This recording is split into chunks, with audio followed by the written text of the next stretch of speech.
Hi, everyone. It's me, Ms. Pat, and I love to read stories to you so much that I had some extra ones. And I just want to read them to you because I thought they were fun. One is about a very hungry lion. Oh, and Little Red. And another one is about Number One Sam. I'm going to read them both to you. Let's start with the lion. It's called Little Red and the Very Hungry Lion. I wonder if this is Little Red. I can tell that this is the lion for sure. That definitely looks like the lion.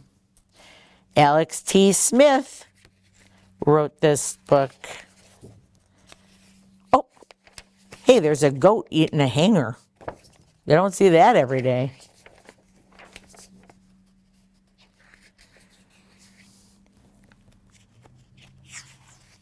All right, let's see.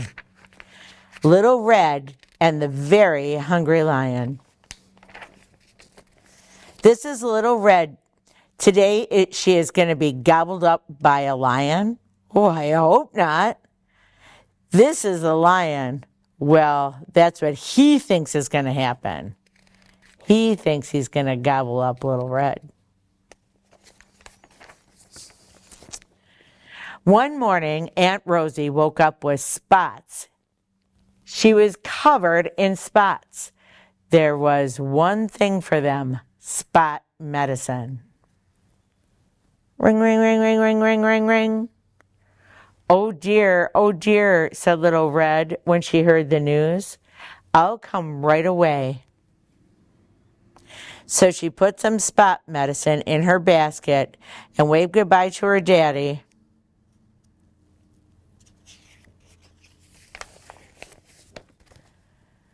It was a very long way to Aunt Rosie's house. I can see the map. Little Red walked under the giraffes. Well, of course, under the giraffes because giraffes are very tall. And over the sleepy crocodiles. Oh man, look, she's walking right on top of a crocodile. And then around she goes and past the chattering monkeys. She crept around the termite mounds and under the leaping gazelles. Those are gazelles. And then she caught a ride on an elephant. That was lucky. And she wiggled her way past the hippos and the warthogs and waved hello to the meerkats. I think she must be in the jungle. And then she sat down in the shade of a shady tree. And that's when the lion arrived. You can see how big the words are. The Very Hungry Lion. Oh, there he is. Oh no, I wonder if he's going to gobble her up. I hope not. Oh, hello, purred the lion. Where are you going? To visit my auntie who is covered in spots, said Little Red. In the time it took for his tummy to rumble, the Very Hungry Lion had cooked up a very naughty plan. These bubbles mean that he's thinking about this. So this is his very clever plan. First, he's going to sneak off to Aunt Rosie's house. He's going to hide in her cabinet, dress up like Aunt Rosie, wait for a bit, jump up and eat Little Red, and then eat Aunt Rosie for dessert. Well done, he thought. I am a very clever lion. He rushed off to put his plan into action. Well, I hope this plan doesn't work. That would be bad for Little Red. When he arrived, the Very Hungry Lion stuffed Aunt Rosie into a cabinet and locked the door. Then he squeezed himself into one of her nightgowns and covered himself with spots. Look, he's using a marker. Oh no, that's going to be quite the mess. Of course, little Red arrived. She realized right away that this wasn't Aunt Rosie sitting in the bed. She quickly looked around and spotted her auntie peeking through the cabinet. Then little Red decided she was going to teach that naughty lion a lesson. That was a bad plan that the lion had. "Oh, Auntie," cried little Red, "what tangled hair you have." And before the very hungry lion could even lick his lips, little Red had brushed and combed and twisted and braided until the lion had a lovely new look. This had not been part of the lion's plan. He does look a little different, doesn't he? So he opened his mouth wide. "Disgusting," shouted little Red. "What gigantic, grimy teeth you have, Auntie. Ugh." I wonder what she's going to do about that. And little Red made the very hungry lion brush, brush, brush until his teeth sparkled. "Oh, Auntie," sighed little Red, "what an old nightgown you are wearing." And before the very hungry lion knew it, the little Red had found a much prettier dress for him to wear.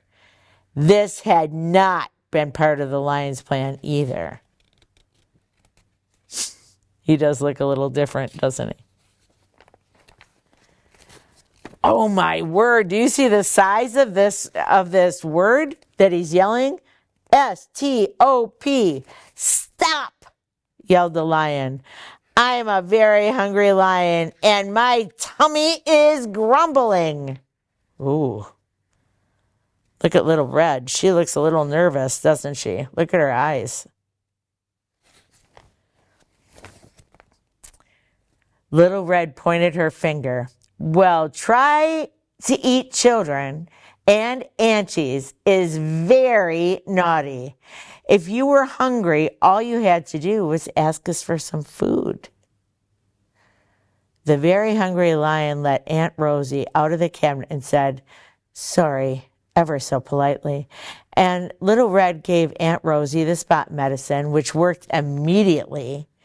Then the three of them gobbled up a whole basket of donuts together. The lion had 5. 5 donuts? That's a lot of donuts, I think.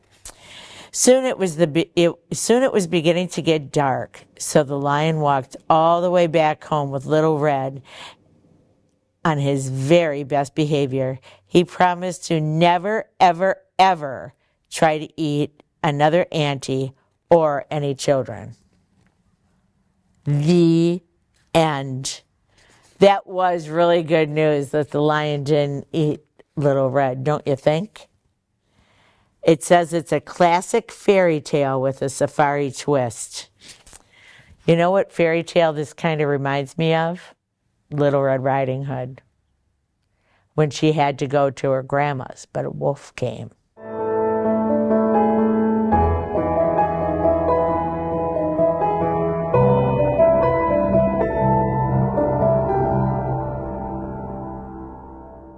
Well, welcome back, everyone. Lailah is here with me, and we're reading stories, and she chose one about something she really likes. You want to tell them what it is? I wish for a unicorn. I wish for a unicorn. That's the name of this story. I wonder if anybody else ever wished for a unicorn. Would you like to see a unicorn? That would be great, wouldn't it? Well, we're going to find out what happens to this little girl who wished for a unicorn. Is this the one you took out of the library last time? Or is that another one? We'll read that one in a minute. Okay, I wish for a unicorn. Let's see what happens. Robert Hybretter. That's quite a long name, isn't it? He wrote all the words. It's a lot of writing, isn't it? And Katie McDonald Denton drew the pictures. I think this is the unicorn. Does it look like a unicorn? No, I didn't know if it did either. Looks like a horn. It does look like a horn. You gotta say. But instead it's a curved down. Yeah, instead of going straight out. Yeah, the unicorn horns stay right here and then they go. And they kind of go up. Yeah, this one is definitely kind of curved down, isn't it? Well, let's see what happens. I wished for a unicorn.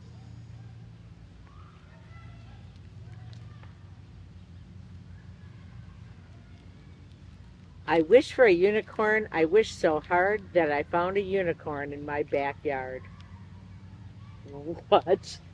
Can you imagine if you found a unicorn in your own backyard? I would be like, what is happening? Wouldn't that be exciting? I found a lost dog. You found a dog once? That's cool. But no unicorns, huh? Those Yeah. do not even exist. You don't think they exist? No, I don't think they do either, actually. But this girl feels like she found one. I was sitting alone by our old oak tree when I saw a unicorn looking at me. She's staring at the unicorn. She is.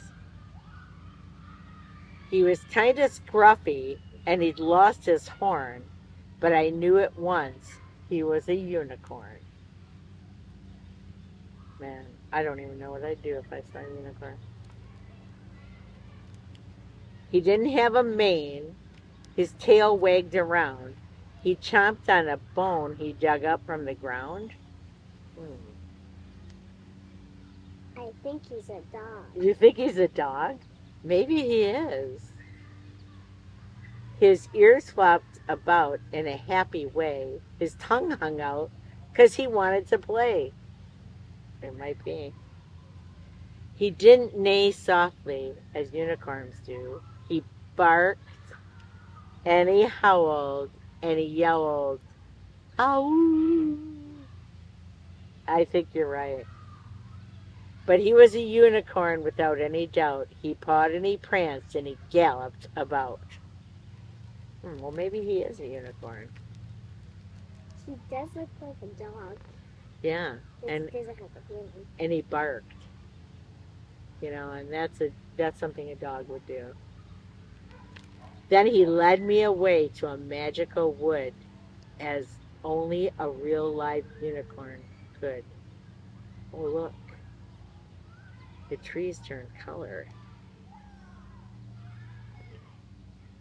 There's blue, red, and yellow.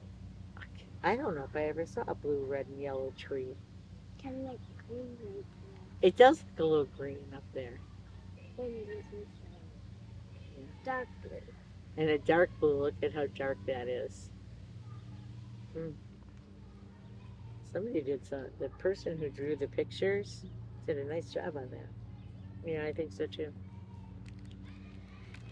We crept and we crawled under darkening skies. Past creatures that frowned, round trees that had eyes. No. And noses. And noses. Yeah. I'm looking at a tree. I don't see any eyes or noses. Maybe it just kind of looked like it. Maybe they painted it that way. They probably did. Maybe they wanted them to look like people. We spotted a castle that rose in the air. We rushed to its moat with danger lurking there. Oh, look at all the danger. We crossed the water. We flew with a leap and a bound. Well, maybe if he can fly. And landed kerplop on the castle's hard ground. Well, look at this guy. But it's still a curve. I don't know. I think you might be right. We spied magic wands near a secret door. Oh, I see them. Do you see the magic wands? Oh, which one would you choose, the star or the moon? Moon. You choose the moon? I thought I might choose the star, so I'm glad you said moon. And storm the castle with a thunderous roar. Hey, we choose the yes. She is, and the unicorn, does the oh, she did. Hmm. I wonder if the unicorn has the other one. We zapped the fierce dragon. We stopped it from flying. We shrunk an evil wizard, and he ran away crying. Oh no. That's a terrible picture, isn't it? We found a treasure map all crumpled and old. So we fled from the castle to find buried gold. Oh man, do you think they found some? We dug hundreds of holes and we dug them deep. He's gonna get dirty. I think so. I think there's going to be a lot of people going, till we both grew tired and we fell fast asleep. Inside a giant hole. It does look like a giant hole. Look at it. That must have taken a while to dig. But when I woke up with a stretch and a yawn, there was only my dog asleep on the lawn. I think you were right. I think they might have had an adventure and they played. I think that tomorrow when I go out to play, I'll wish it once again for a unicorn day. You were right. I wish for a unicorn under my tree, and I'll bet I'll find a unicorn for me. The end. You were so right. This unicorn wasn't really a unicorn, it was a dog. And she was pretending it was a unicorn all day long. Can you believe that?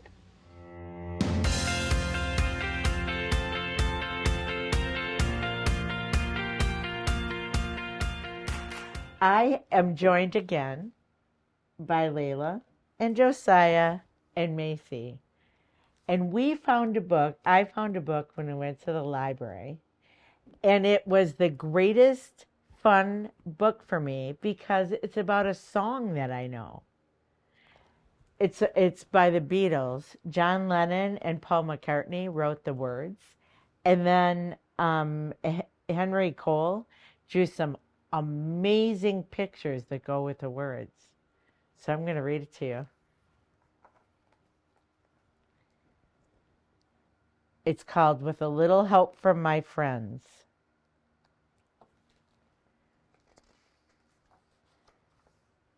Okay. These are very interesting pictures, I felt like. The illustrations. I'm having trouble with that. There we go. What would you think if I sang out of tune? Would you stand up and walk out on me? Look at everybody's in the lunchroom.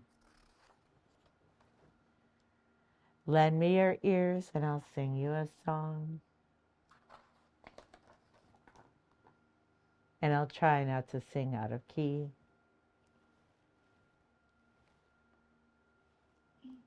Oh, I get by with a little help from my friends. Oh, look, they're friends.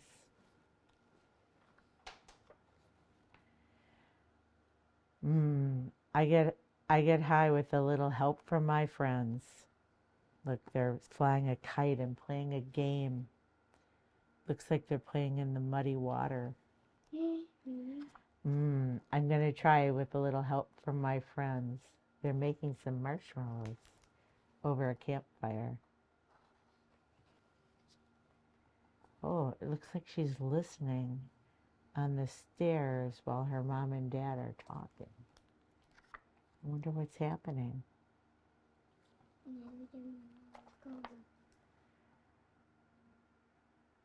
It says, what do I do?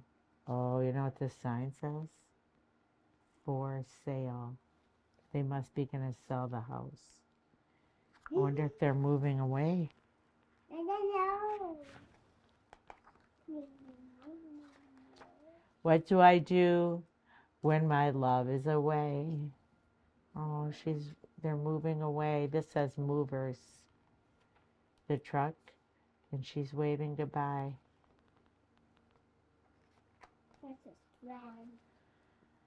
Does it worry you to be alone? They both look kind of sad, don't they? They miss their friend. How do I feel at the end of the day? Are you sad because you're on your own? No, I get by with a little help from my friends. See, she's reading a letter, and she's reading a letter. So they wrote each other letters. I get high with a little help from my friends. I'm going to try with a little help from my friends. Oops. Got an extra page there. Do you need anybody? Do you think she needs anybody? Yeah. She says, I need somebody to love. She needs a friend. Could it be anybody? I want somebody to love. Look how sad she is. She liked it when she was eating lunch with her friend. Would you believe in love at first sight? Yes, I'm certain that it happens all the time. Look. She's drawing a picture of her friend. Yeah. And she's drawing a picture of her friend. What do you see when you turn out the light? I can't tell you, but I know it's mine. Oh, I get by with a little help from my friends. Oh, look what they're doing. They're talking on the phone. On the same tree. They're getting a little older, yeah. It looks like the same tree, but I think they're in two different places. Oh, I'm going to try with a little help from my friends. Do you need anybody? I need somebody to love. Could it be anybody? I want somebody to love. What's happening? Look at it. That's trying, Mom. Oh, I get by with a little help from my friends. I'm going to try with a little help from my friends. Oh, I get high with a little help from my friends. Look how high she is up in the air, above the ocean. Yes, I get by with a little help from my friends. Look, she came to visit. Even the cat is happy. With a little help from my friends. See, now they're up in the treehouse with all the lights around. And then go to bed. Isn't it? Oh, it does. It looks like they're talking up in the treehouse. Okay, Mom and Dad. The end. It's the Beatles song that somebody drew pictures to. That's pretty great. I hope when you write your own book one day, it'll be as good as this one. Thanks so much, everyone. I'm glad I got a chance to read you this story today. Bye. Bye.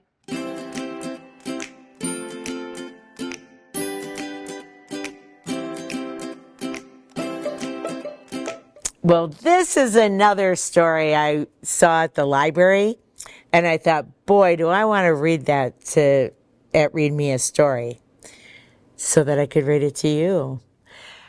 This is a book about, it looked like a dog that was driving a car. And I thought, boy, that's a good book. I like that kind of idea. The name of it is Number One Sam. I'm wondering if he's Sam because his car says number one. I don't know. I'm going to read you this story. Greg Pizzoli was the author of this book. Oh, look, it's a black and white flag like they have on races. Number 1, Sam. Sam was number 1. I can see that. He was number 1 in speed. He was number 1 at turns. Boy, that is hard to get a car to turn like that, isn't it? So on the day of the big race, Sam wasn't worried one bit. He pulled up to the start line and wished good luck to his best friend, Maggie. Revved his engine and boom, they were off. Sam zoomed up to speed and nailed all the turns. He and Maggie were neck and neck as they headed for the finish line, and then I wonder what happened. Sam lost. You can see his face. Everyone was cheering for Maggie. Everyone except Sam.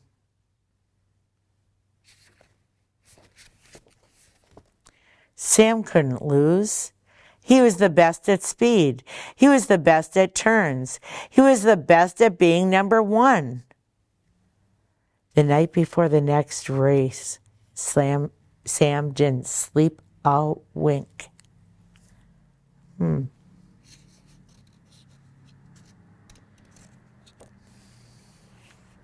At the starting line, Sam was quiet. The cars lined up, the engines revved. Sam didn't say anything to Maggie. He was too nervous. In fact, he was so distracted, he missed the starting flag. Oh no, Sam. Maggie and the other racers had a huge lead, but Sam quickly gained on them. He was driving his best, and soon he passed to the front. Sam would be number 1 again. But then he saw them. I wonder who he saw.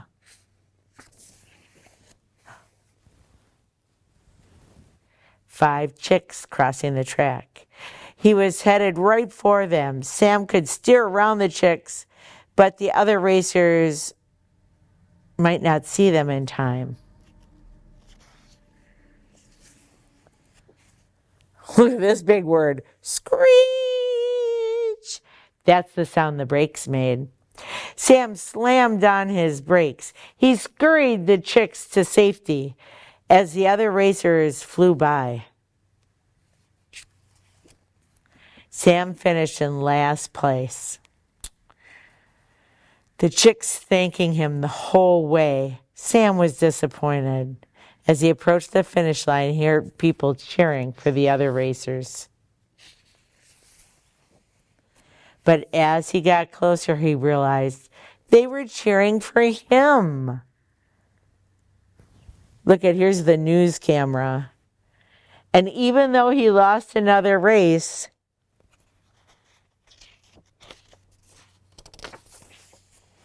his friends still thought he was number 1. Oh, look at he and Maggie are having a hug. The end. Oh, what a nice story. I'm so glad that Sam saved the chicks. And he's always going to be number 1, isn't he? I thought you might like those extra bonus stories. I was happy to read them to you on Read Me a Story today. I'll see you next time.